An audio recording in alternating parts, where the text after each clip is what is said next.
I have to do this because this is not I'm speaking. This is the people who want to tell the world what they want to say.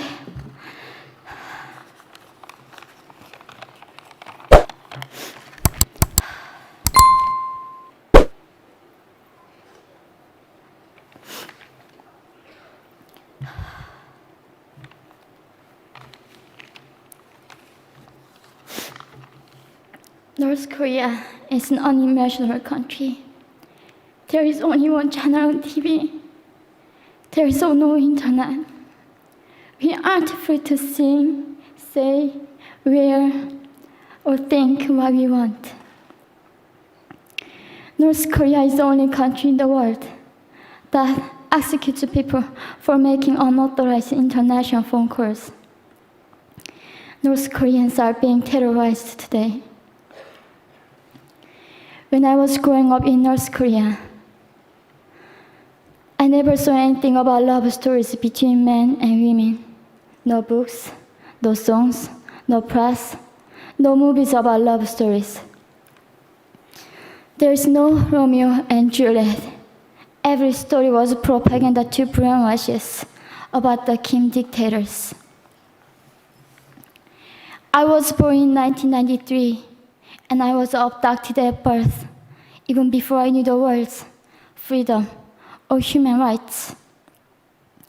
North Koreans are desperately seeking and dying for freedom at this moment.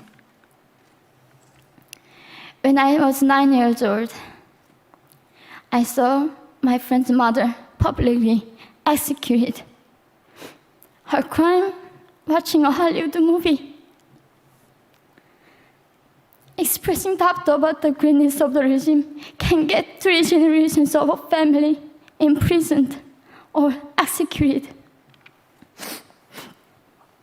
When I was 4 years old, I was warned by my mother not to even whisper.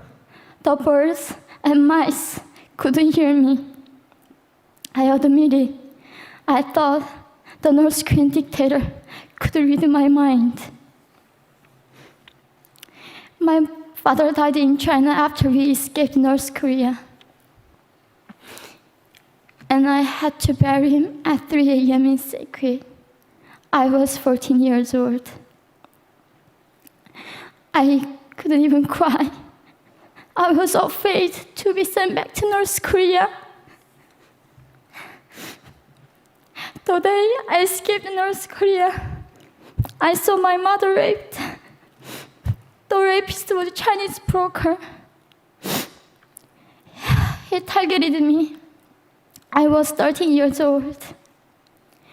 There is a saying in North Korea, women are weak, but mothers are strong. My mother allowed herself to be raped in order to protect me. North Korean refugees, about 300,000, are vulnerable in China. 70% of North Korean and teenage girls are being victimized, sometimes sold for as little as $200. We walked across the Gobi Desert, following a compass. When they stopped working, we followed the stars to freedom. I felt only the stars were with us.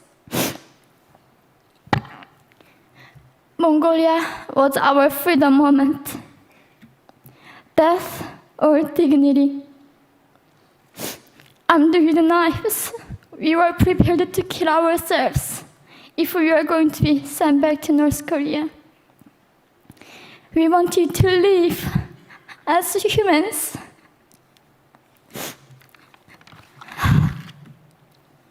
People often ask me, how can we help North Koreans? There are many ways, but I would like to mention 3 for now. 1, educate yourself so you can raise awareness about human crisis in North Korea. 2, help and support North Korean refugees who are trying to escape to freedom. 3. Partition China's stop repatriation. We have to shed light on the darkest place in the world. It isn't just North Korean human rights. It's our rights that North Korean dictators have violated for 7 decades.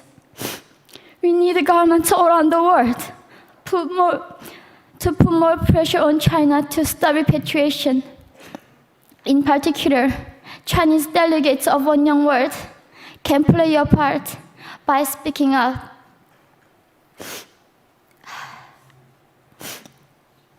North Korea is indescribable. No humans deserve to be oppressed just because of their birthplace. We need to focus less on the regime and more on the people who are being forgotten. One Young World, we are the ones who will make them visible. Fellow delegates, please join me as we make this a global movement to free North Koreans.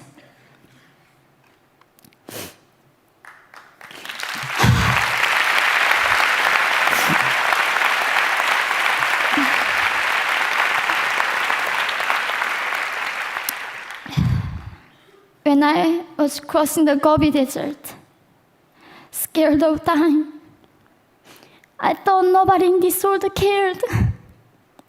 It seemed that only the stars were with me. But you have listened to my story. You have cared. Thank you very much.